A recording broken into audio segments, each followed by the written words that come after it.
하나님께서 오늘 우리에게 주시는 말씀은 요한복음 16장 20절부터 22절까지 말씀입니다. 내가 진실로 진실로 너희에게 이르노니 너희는 곡하고 애통하겠으나 세상은 기뻐하리라. 너희는 근심하겠으나 너희 근심이 도리어 기쁨이 되리라. 여자가 해산하게 되면 그때가 이르렀으므로 근심하나 아기를 낳으면 세상에 사람 난 기쁨으로 말미암아 그 고통을 다시 기억하지 아니하느니라. 지금은 너희가 근심하나 내가 다시 너희를 보리니 너희 마음이 기쁠 것이요 너희 기쁨을 빼앗을 자가 없으리라. 아멘. 우리 성도님들 요즘 많이 힘드시지요? 아마 이 코로나19 시대의 전염병 앞에서 나는 요즘 무척 기쁘고 은혜가 충만하며 참으로 행복하다 라고 생각할 수 있는 분들은 거의 없으실 것입니다. TV를 틀어봐도 인터넷에 떠도는 뉴스를 보아도 소망이 있다는 소식은 하나도 없고 온 세상은 이 전염병 속에서 잿빛 같은 어둠으로 칠해져 있는 것 같이 그렇게 보입니다. 그런데 2000년 전 예수님의 제자들의 인생의 한 국면 속에서도 바로 이러한 순간이 찾아왔던 적이 있습니다. 예수께서 잡히시기 전날 밤에 당신이 이제 제사장들에게 붙들려서 십자가에 죽을 때가 되었다라는 얘기를 들었습니다. 예수님이 이 말씀을 하실 때 여러분들이 제자였다면 무슨 생각이 드시겠습니까? 아마도 삶의 토대가 무너져 버리는 것 같은 느낌이 들었을 것입니다. 그도 그럴 것이 이 제자들 지난 3년 동안 모든 것을 버리고 예수를 따랐습니다. 그것이 하나님에 대한 열망 때문이건 자기의 인간적인 욕구를 채우기 위해서건 아무튼 모든 것을 버리고 예수님을 따랐습니다. 그런데 그 예수가 죽게 될 것이다. 비참하게 인생을 마무리하게 될 것이다. 삶의 토대가 무너져 버리는 것이지요.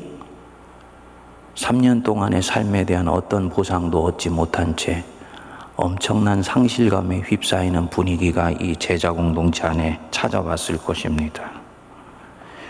예수님의 마음을 돌이켜보려고 했지만 요지부동이신 것을 알고 이 제자들의 마음에 불안과 염려와 걱정과 심지어는 공포심이 엄습했을지도 모르겠습니다. 이런 정서가 제자들을 누르는 상황 속에서 오늘 말씀이 전개됩니다. 20절에 보면 내가 진실로 진실로 너희에게 이르노니 너희는 곡하고 애통하겠으나. 예수님은 제자들 안에 지금 어떤 것들이 움직이고 있는지를 알고 계신 것입니다. 그분이 나를 아시고 내 안에 무엇이 움직이고 있는지를 아신다는 이 자체가 소망입니다. 희망이 있다는 것이죠. 그리고 연이어서 말씀합니다. 너희는 곡하고 애통하겠으나 세상은 기뻐하리라. 그토록 골칫거리였던 예수를 이제 죽이게 되었으니 세상이 당분간은 기뻐하지요. 그런데 그 뒤에 보면 너희는 근심하겠으나 너희 근심이 도리어 기쁨이 되리라. 이게 무슨 말씀입니까? 자신들에게는 지금 희망이 사라져버리는 순간이고 지난날의 모든 삶이 허사로 돌아가 버리는 것 같은 엄청난 상실감이 밀려 들어오고 있는데 지금 자신들이 하는 이 근심이 도리어 기쁨이 된다. 이것에 대해서 예수님이 연이어서 바로 지금 여기를 꿰뚫어 보게 하는 전혀 새로운 이미지 하나를 던져주십니다. 21절 여자가 해산하게 되면 그때가 이르렀으므로 근심하나 아기를 낳으면 세상에 사람 난 기쁨으로 말미암아 즉 자기가 사랑하는 그 자녀가 세상에 태어난 기쁨으로 말미암아 그 고통을 다시 기억하지 아니하느니라. 지금 예수님이 무엇을 제자들에게 가르쳐 주시고 있는 것입니까? 바로 지금 이 순간은 너희들이 생각하듯이 너희들의 삶의 여정이 상실과 실패로 끝나버리기 직전의 순간이 아니다. 이 순간은 새로운 생명이 잉태하기 전에 산모가 가지는 불안함의 순간이다. 그러니 이 불안함은 지나갈 것이고 아이가 태어나 그 엄마의 품에 안기는 순간에 잠시 전에 모든 해산의 고통은 사라져버리며 사랑하는 내 아이를 품에 안은 기쁨으로만 네 인생은 충만하게 될 것이다. 그렇기 때문에 22절에 보면 지금은 너희가 근심하나 내가 다시 너희를 보리니 너희 마음이 기쁠 것이요 너희 기쁨을 빼앗을 자가 없으리라. 지금 이 순간은 너희가 사랑했던 것들을 잃어버리는 순간이 아니고 나를 통해 하나님의 새로운 세계가 옛 세계의 자궁으로부터 잉태되기 직전의 순간이다. 그러므로 기뻐하고 기뻐해라. 예수님이 제자들에게 어떤 작업을 하고 있는 것입니까? 바로 지금 여기를 바라보는 새로운 관점을 제시해 주시고 있는 것입니다. 제자들의 두려워하는 마음의 창을 열어 제치시고 당신께서 미리 꿰뚫어 보신 새로운 세상, 그것을 보여주시고 있는 것이지요. 믿음을 얹어서 이 말씀을 들으면 그렇구나, 이것은 상실이 아니구나, 새 생명을 낳는 고통이구나, 잠시 지나가면 더욱 큰 기쁨으로 인해서 잊어버리게 될 고통이구나. 제가 이 말씀이 진짜인지 진실인지 궁금하더라고요. 예수님이 육체로는 남자로 나셨고 아이를 낳아본 경험이 없는데 정말 그러냐?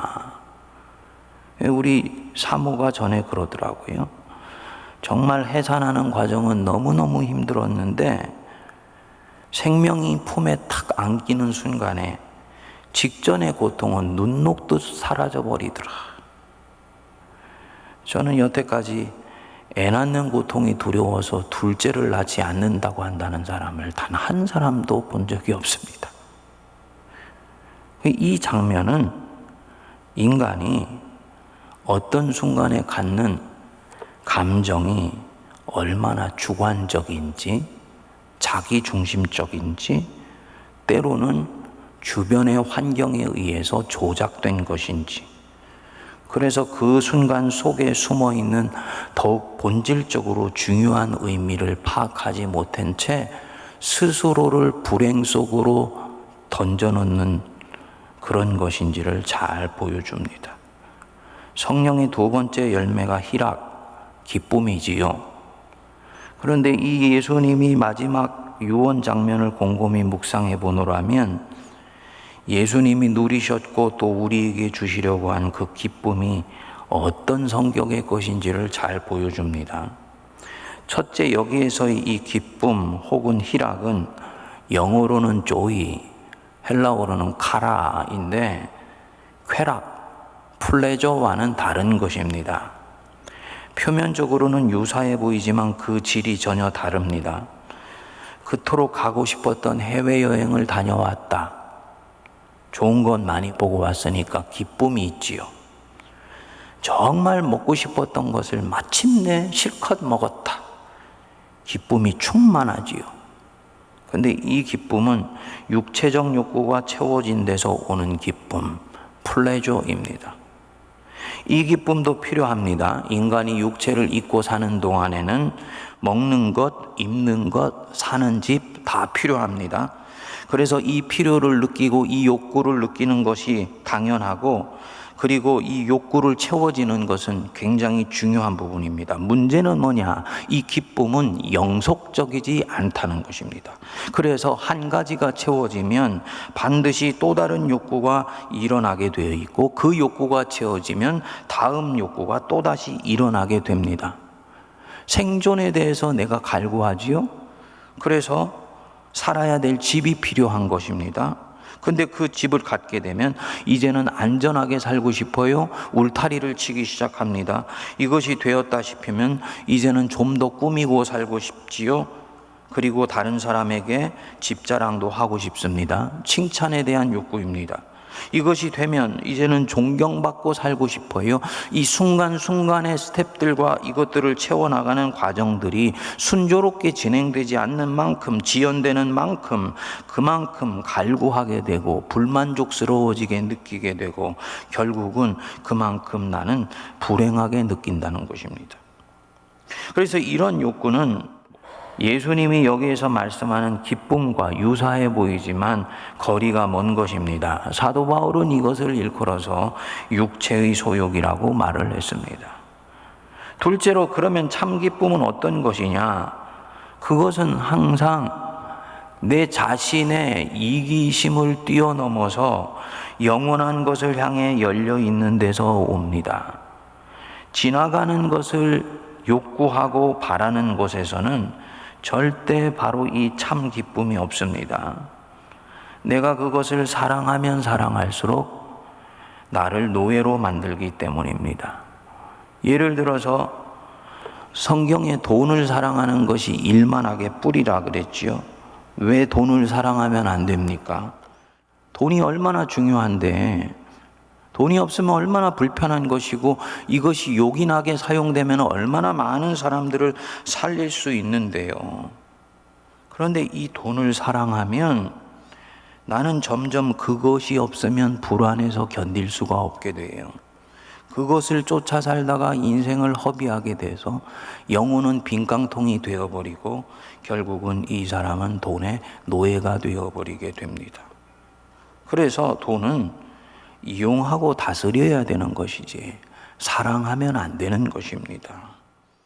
반면에 선한 것을 향해 열려 있고 영원한 것을 향해 열려 있으면 그 자체가 기쁨입니다. 왜 선한 것, 왜 영원한 것이 소중하냐? 그 자체를 사모하고 갈구하는 것 자체가 내게 기쁨을 주기 때문입니다. 허전함이라는 것이 이 순간에는 없습니다. 제자들은 지금 다 슬프지요. 자신들의 인생이 어떻게 될까봐 이제 지난 3년간의 삶이 허사가 되는 것 같아서 그 상실감에 견딜 수가 없습니다. 이들의 눈은 지금 어디를 향해 있습니까? 자기 자신들을 향해 있는 것입니다. 그래서 자신들의 욕구가 채워지지 못할까봐 견딜 수가 없는 것입니다. 우리가 삶을 사랑해야 돼요. 그런데 어느 순간인가 삶을 사랑하는 내 자신도 내려놓아야 됩니다. 삶의 주인이 하나님이시라는 것을 알면 내 삶도 그때는 주님 앞에 살포시 내려놓아야지 됩니다. 삶에 대한 애착은 신앙을 진정으로 한 단계 앞으로 나가게 하지 못합니다. 제자들이 바로 그 상황 속에 갇혀 있는 것입니다. 예수님의 시선은 어디를 향해 있습니까? 하나님 자신을 향해 있는 거지요. 하나님 나라를 향해 있는 거지요. 내가 지금 아버지의 일에 동참하고 있다. 아버지께서 나를 사랑하시고 나는 나를 사랑하는 그분의 일에 지금 참여하고 있다라는 이 내적 확신이 자신을 둘러싼 두려움을 날려버리고 오히려 기쁨이 충만하게 합니다. 바울과 실라가 2차 전도 여행을 하는 중에 마게도니아에서 한 사람이 손짓하는 환상을 보고 유럽으로 들어가지 않습니까? 그 입구가 빌립보인데 거기에서 귀신 들린 여종의 귀신을 쫓아준 것으로 인해서 감옥에 갇히게 됩니다. 이 귀신이 치는 점으로 이익을 얻던 사람들이 바울을 음해하게 되고 결국은 바울과 실라가 옷이 찢기고 매로 맞고 발에 착고가 채워진 채로 칠흑 같은 감옥에 던져졌습니다. 우리가 이 순간에 처했다면 얼마나 혼란스러울까요? 분명히 성령의 인도하심을 따라서 내가 이 유럽에 왔는데 왜 내가 이런 일을 당해야 되는 것인가? 어디서 잘못된 것인가? 혼란스러워할 것입니다. 두렵고 낙심이 되겠지요. 그런데 바울과 실라는 전혀 다르게 반응을 합니다. 한밤중에 몸은 퉁퉁 붓고 몸은 착고에 처해져서 뼈마디가 저려오는 순간인데도 그 한밤중에 일어나 하나님을 찬양하고 기도했습니다. 오해 마십시오. 이때 찬양과 기도는 하나님 이 억울한 상황을 빨리 벗어나게 해주십시오, 그런 종류의 기도와 찬양이 아닙니다. 지금의 이 상황 자체를 수용하고 찬양하며 하나님께 감사하는 것입니다. 지금 두 사람 안에 뭐가 움직이고 있는 것입니까? 이유가 어찌게 되었건 자신들은 사랑하시는 하나님이 지금도 자신들과 이 감옥 속에 함께 계시다는 것, 자신들이 그 하나님의 구원 사역에 참여하고 있다는 이 자체를 기뻐하고 감사하는 것입니다. 마음의 기쁨이 충만한 것입니다. 사도행전을 보면 사도들이 현실을 보는 시각이 현대인들과 완전히 다른 것을 알 수가 있습니다. 사도들이 복음을 전하는 일 때문에 매를 맞고 감옥에 갇혔다가 나옵니다. 그러면 이들은 이것을 고생한 것으로 여기지 않고 오히려 거의 공식처럼 기뻐합니다. 사도행전 5장 41절에 이렇게 나와요. 사도들은 그 이름을 위하여 능욕받는 일에 합당한 자로 여기심을 기뻐하면서 공회 앞을 떠나니라. 아하, 그분 이름을 위해서 욕먹는 자로, 내가 합당한 자로 지금 여겨지고 있구나. 예수 때문에, 복음 때문에 고난받는 것 아무에게나 허락하시는 일이 아니구나. 이거 넉넉히 감당할 수 있고, 이 욕먹는 것 때문에 하나님이 영광 드러내기 때문에 주님이 나를 지금 이 고난 주시는 거구나. 주님이 나를 합당하게 여기시는 것이니 내가 기뻐해야지, 이렇게 생각을 했습니다. 그래서 고난을 오히려 기뻐하고 감사합니다. 전혀 다른 종류의 기쁨이에요. 오해 마십시오. 이것을 일컬어 구속적 고난이라고 얘기하고 순교적 고난이라고 얘기를 하는데, 구속적 고난이 진정으로 구속적 고난이어서 마음의 기쁨이 충만한 고난이 되기 위해서는 나의 이 고난 혹은 이 순교적 고통이 다른 누군가에게 또 다른 고통을 주는 것이 아닐 때입니다. 예를 들어서 다니엘이 조서에 어인이 찍힌 것을 알고도 예루살렘으로 난 창을 향하여 나가서 하루에 3번 기도했다. 사자굴에 들어갈지언정 왕의 명령을 어기면서 하나님을 섬겼다. 다니엘이 한 그 신앙적 행위는 자기 자신에게 그대로 돌아오게 되는 것입니다. 다른 누군가에게 피해가 가는 것이 아니에요. 반면에 구속적 고난인 것 같은데 내가 하는 이 종교적 행위로 인해서 다른 누군가가 어마어마한 피해를 받을 수 있는 우려와 위험이 있다 한다면 그것을 일컬어 구속적 고난이라고 하지 않습니다. 그것은 유사 고난인 거예요. 이런 면에서 이 사도들은 구속적 고난을 정확하게 받고 있고 그것을 기뻐하는 거죠. 이 사도들 얼마 전까지 예수 죽는 날에 슬퍼했지 않습니까?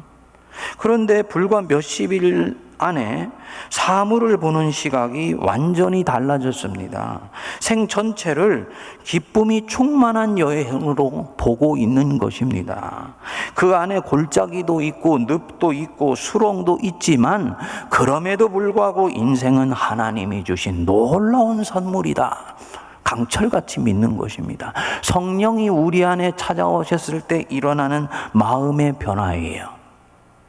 이 코로나 언제 끝날지 모릅니다. 그러나 코로나가 내 인생 끝까지 가지는 않습니다.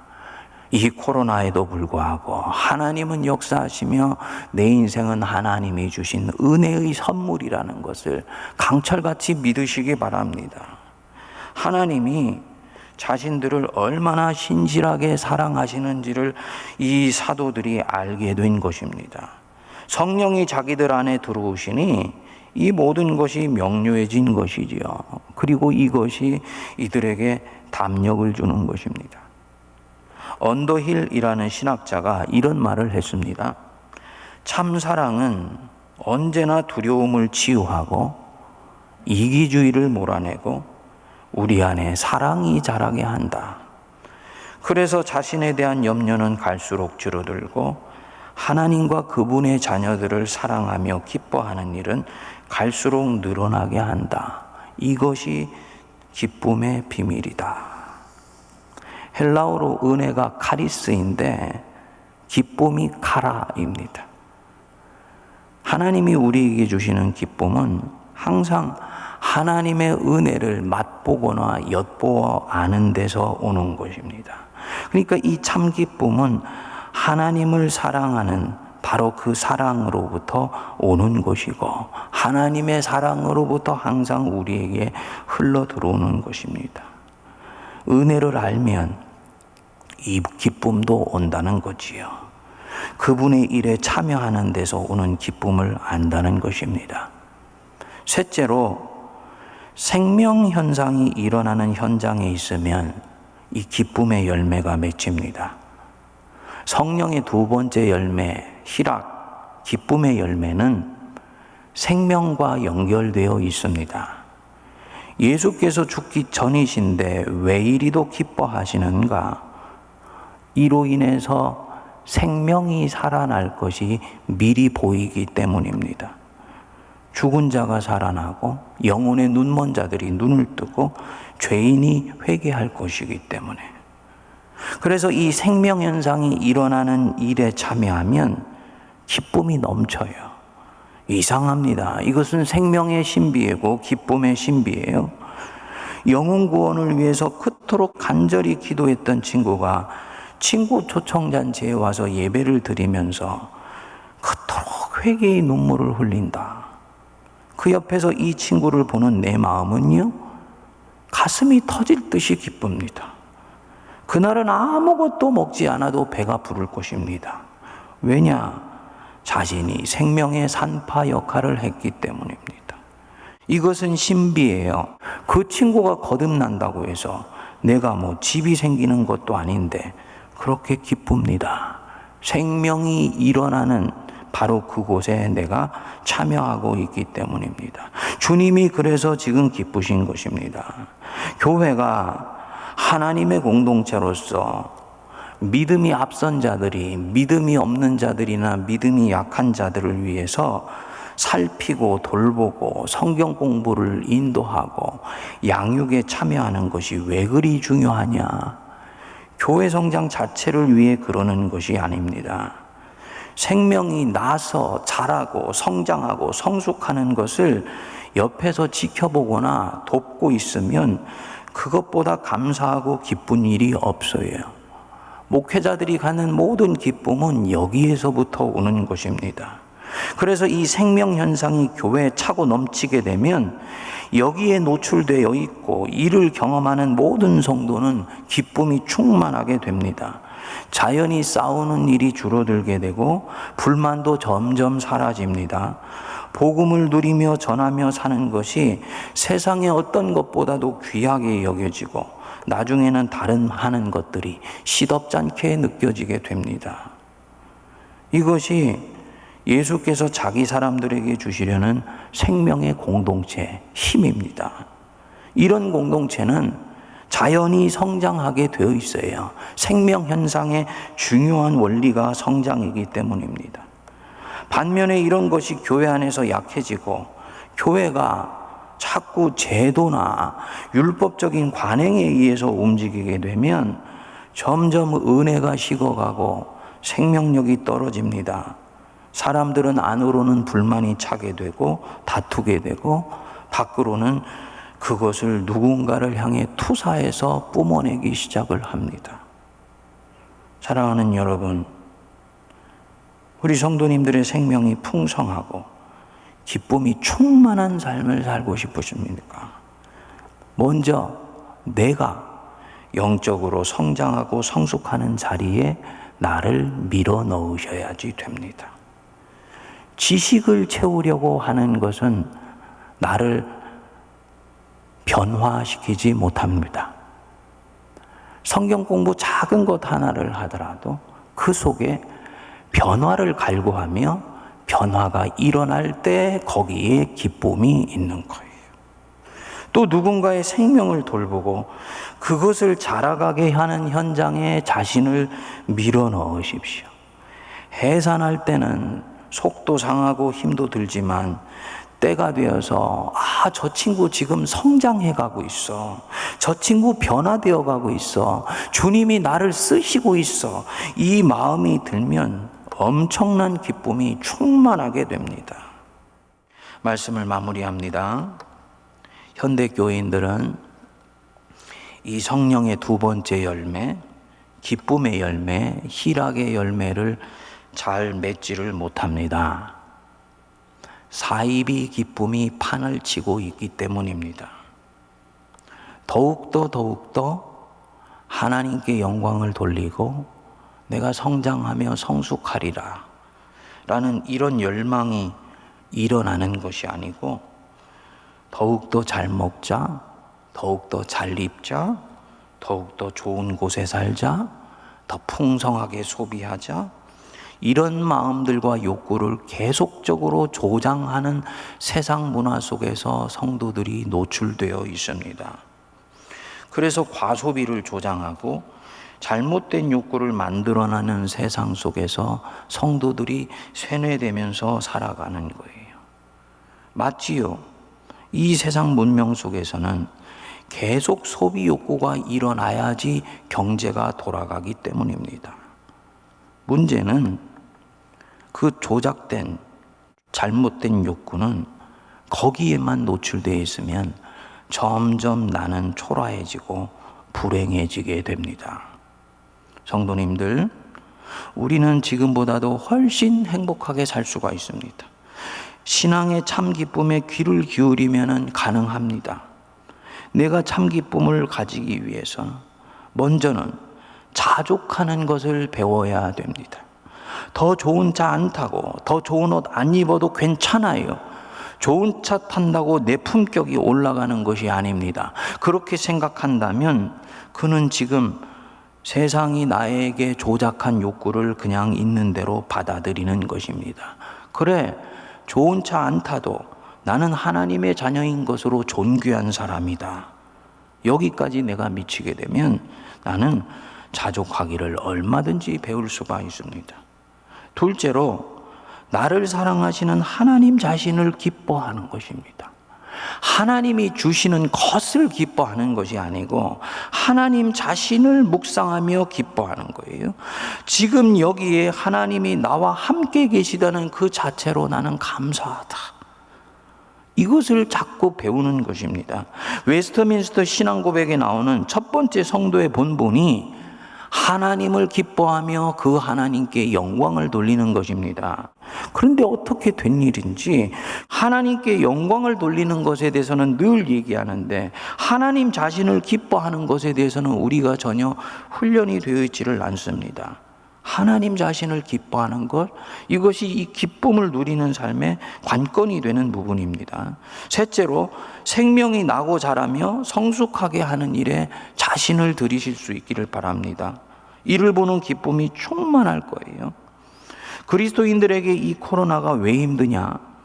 창조주께서 지금 도대체 여기에서 무엇을 하시고 계신지가 보이지 않는 것입니다. 하나님이 일하시는 방향이 보이지 않으니까 일하시는 그 방향 속에 기도를 얹을 수가 없고 거기에 내가 함께 참여하지를 못하는 거예요. 그렇기 때문에 힘든 것입니다. 그런데 저에게는 시간이 지나면서 지금 하나님이 무슨 일을 하시려고 하는지가 조금씩 뚜렷해지는 것 같아요. 그분이 진정 창조주시라면 그분은 분명 이 코로나 한복판에서도 새로운 일들을 행하시고 있습니다. 먼저 우리가 이것을 믿으면서 이 상황을 볼 수 있어야 돼요. 코로나가 끝나면 우리가 알지 못하는 전혀 새로운 세계가 올 것이다. 그것을 두려움으로만 볼 필요가 없는 것이지요. 교회가 미리 영안을 열어서 하나님이 지금 이 상황 속에서 하시고 있는 일을 예의주시해서 보게 되면 그 속에 새로운 일들이 일어나고 있는 것을 볼 수가 있는 것이지요. 마치 이스라엘 백성들이 바벨론 포로로 붙들려고 하고 있는데 이사야와 예레미야는 그들의 뒷꼭지를 바라보면서 하나님이 하시는 새로운 일들을 기대했던 것과 마찬가지입니다.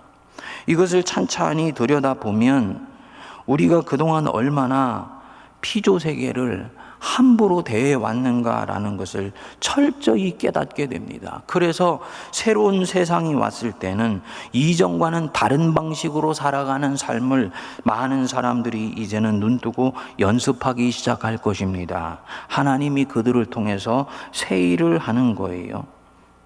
더 중요한 것은 모든 것들, 우리가 중요하다고 여겨왔던 많은 것들이 사실은 본질이 아니었다라는 것을 드러내는 거지요.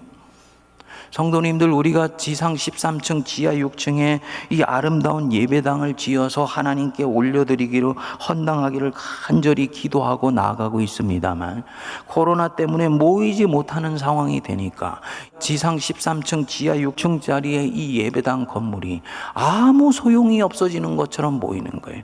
이 예배당 속에 널찍널찍하게 거리두기를 하고 나와서 앉아서 예배 드릴 수 있는 바로 그 순간 외에는 이것은 결국은 본질이 아니었구나 라는 것을 주님이 깨닫게 해주십니다. 살아계신 하나님, 그분이 진정 교회의 본질이시고 모든 것이다라는 것을 가르쳐 주시는 거예요.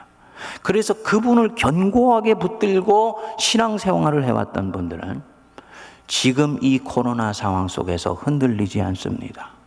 온라인으로 예배를 드리지만 하나님은 이런 속에서도 역사하신다는 것을 그는 믿기 때문에 집요하게 하나님께 시선을 고정하면서 이 코로나라는 폭풍을 지나가고 있습니다. 그런 분들은 함께 모이지 못하는 상황이 되니까 가정에서 자녀들을 불러 모아서 가정 예배를 드리기 시작합니다. 저녁 정해진 시간을 놓고 어김없이 그 시간에 무릎 꿇고 부부가 함께 기도한다라는 얘기를 듣습니다. 이분들은 무엇을 하고 있는 것입니까? 보이지 않지만 살아계시는 교회 본질 되신 하나님을 더욱더 견고히 붙드는 새로운 믿음의 단계로 오히려 이 코로나 폭풍 속에서 나아가고 있는 것입니다. 주님이 결국은 무엇을 교회에 가르쳐 주시는 것이냐? 보이는 것들에 너희 자신을 의지했었던 그 허상적 신앙을 이제는 내려놓아라. 이제는 보이지 않지만 살아계신 나 여호와를 붙들라. 나를 붙드는 자는 너희들은 살리라. 그리고 너희들의 삶이 기쁨으로 충만하리라. 주님이 이것을 우리에게 가르쳐 주시고 있는 거지요. 그래서 이것이 지나가면 믿음이 없거나 신앙과 불신앙의 경계선 속에서 애매모호하게 신앙생활했던 많은 사람들은요, 모두 교회로부터 쓸려서 쓰나미처럼 떠밀려 갈 것입니다. 그러나 남은 자들을 통해서 이제부터 본격적으로 하나님이 교회다운 교회, 참교회를 시작하실 줄 저는 믿습니다. 창조주께서 이렇게 일하시는 것이 분명하다면 이 혼란과 고통 속에서 허둥대지 않고 주님이 주님의 일을 결국 이루실 것을 믿으며 우리는 그 일에 참여하는 것을 기뻐할 수 있는 것입니다. 그 기쁨을 누리는 은혜가 우리 교우들 안에 가득 차기를 바랍니다. 기도하겠습니다. 오늘도 살아 역사하시는 하나님 아버지, 하나님은 하나님이셔서 때로는 우리가 바라는 방식대로 일하지 아니하시나 주님은 결국 일하시며 운동하시며 당신의 일을 이루실 줄 믿습니다. 예수님 붙들리시기 전날 밤에 제자들 안에 찾아왔던 그 낙심과 우울과 좌절을 뚫고 역사하신 하나님의 은혜를 바라보며 우리 안에도 기쁨이 충만하게 하시고 바로 그런 생명이 잉태되는 현장 속에 저희들 자신을 드리며 우리 자신의 생명을 새롭게 잉태해 나가는 은혜를 누려 기쁨이 충만하게 하여 주옵소서. 예수님 이름으로 기도하옵나이다. 아멘.